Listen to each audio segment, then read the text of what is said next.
guys, it's 21 Maxwell here and welcome to episode number 17 of my Glasgow Rangers save, and we are going to be documenting in this episode from September right up until where we are today, which is the 25th of November. And as you can see in the league table on the right hand side, we've had a fairly decent start to the season for once. This actually went really well. The last time he joined us was way back at this Kilmarnock game, and as you can see here the run of form has been absolutely fantastic. So let's cracking through it and see how it's went. We started off after the international break with a home game against Dundee United. We won 2-0, Lewis McLeod and Craig Whiting getting in the score sheet, 2 goals within 6 minutes. A good victory, it gave us another 3 points. Unfortunately we did lose Mel Yedinick to an injury, but you can't complain if you're beating them. They're the kind of teams we'd struggle against recently. And we also got a clean sheet, which as you can see has been a wee bit of a rarity. We started off our Champions League campaign at home to CSKA. We took an early lead thanks to Craig Whiting again. I could not believe this. I'm like, holy shit, we're doing well here. We pushed them, we pressed them with so many chances until a screamer from Alan Zaganov in 44 minutes gave the Russian side a share of the spoils. But you can see here, 16 shots to 10. They had more possession, but we had more chances, and we were unlucky not to come away with 3 points there. Next up was a trip to Celtic. A struggling Celtic side, I may add, as you'll see with the league table at the end of the episode. We got a lucky penalty, and thankfully our star man from last season, Vladan Yurchenko, slotted it home with 21 minutes to go. We took on Ross County in the League Cup 5th round, played a rotated side here, so this gave opportunities to young Rory McCrory, Lewis Vaughan, Christopher Olsen got a chance, Craig Sebald started, and it allowed us to bring in new gens such as David McNamee and Connor Wilson. Took the lead thanks to Lewis Vaughan. Olsen made it to 3-0 thanks to Christopher Olsen, so it was looking really good. Melvin Delu pulled one back for the League One side before McNamee and then Olsen in injury time made it 5-1. It's a good win and a passage into the quarterfinals. Next up was Hearts. This was first against second. Isaiah Brown put us 1-0 up, which was a good start. Tyus Browning made it 2, looking quite comfortable. Javi Quintilla did get sent off, which was a bit of a bummer, before Callum Patterson pulled one back, but we held on and got the 3 points there again. Basel next in the Champions League, and by God this was another cracker. They took the lead thanks to Giovanni Sio on 75 minutes. I'll click through this, you can kind of see the idea of the game. We then equalised through Sam Gallagher. They scored again through Mario Habenfuhr. I'm thinking, no way, we've been so unlucky here. At this point we've also got 10 men, so we've used all 3 subs here in 61 and 76 minutes. We also lost Gasparotto.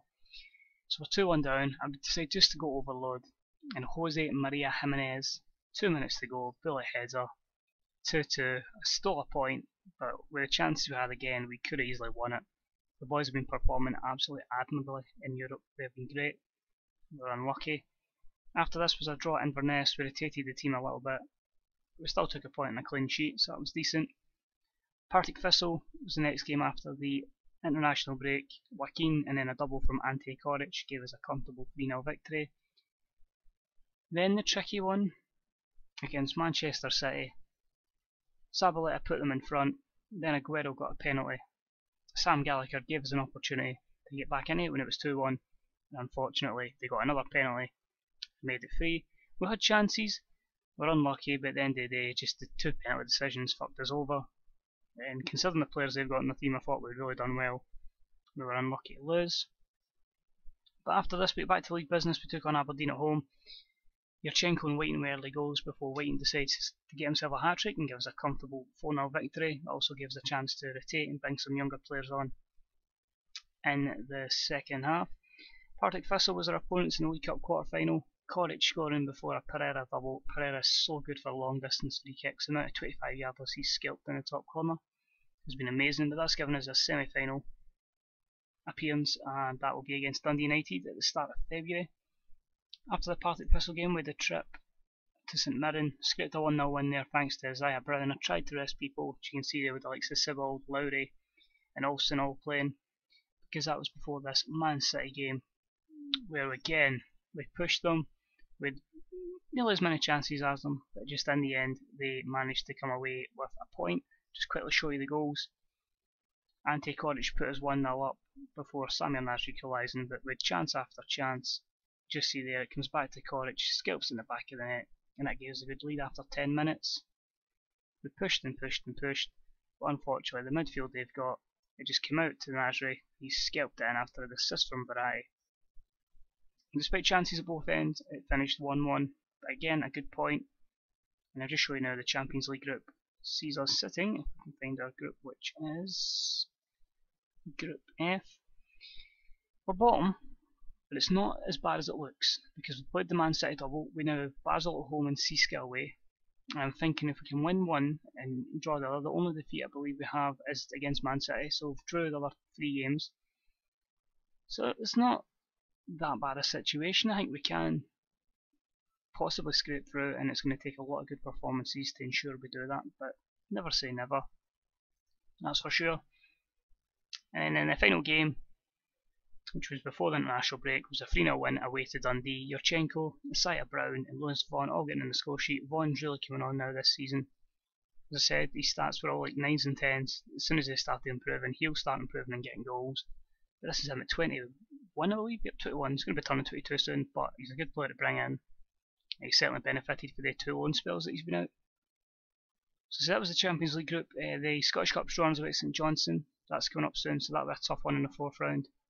But the league table is looking pretty convincing. We're going to win it this year. 6 points clear of St Mirren, who have 27 points. I say we're unbeaten, 10 wins and 3 draws, only conceding 9 goals, which is I'm really shocked at that one. But the biggest surprise is just by how bad they've been. Is Celtic have literally been awful all season. Literally every time, like, sure, we're going to lose, and then they lose again. They've got 11 points, they're 22 points behind me already. They've played the same amount of games, they're in 13 games, we're in 13 games. It's just a crazy, crazy situation. I think the 2 games in hand are the ones you see there on the 6th of December. And if we beat St Mirren, that could be us already 9 points clear, which is absolutely crazy, I think. So it's going into a stage now where if we do go through either to the last 16 of the Champions League or the Europa League, we can start rotating players in the new year to benefit that, because we do have a good advantage in the SPL. But it's looking good for 2 in a row. Who knows, might get a treble, might even get a quadruple. Highly unlikely, but we'll give it our best shot. Even financially though, guys, we're doing great. 16 million. Last month's the only month we didn't make money, but most months we're making money. Get receipts are up, stuff like that, and hopefully all our sponsorships will start to increase because we're regularly now going to get in the Champions League. So that's it for this episode, guys. I'm hoping to target the next episode roughly around about the Dundee United game, just after that semi-final probably. And that'll kind of highlight if we made it through the Champions League, and if we're in the Europa League, what our draw is going to be for the next round, and basically how the SPLs are looking at that stage. So thanks for tuning in, guys. It's been another good episode. This is just with the clean sheets, and that's been fantastic. Hopefully we can keep this up, start improving the defence even more. And I want to try and make this hopefully the first ever season to go unbeaten. So until next time, this is 21 Maxwell, and I'll speak to you all real soon. Bye bye.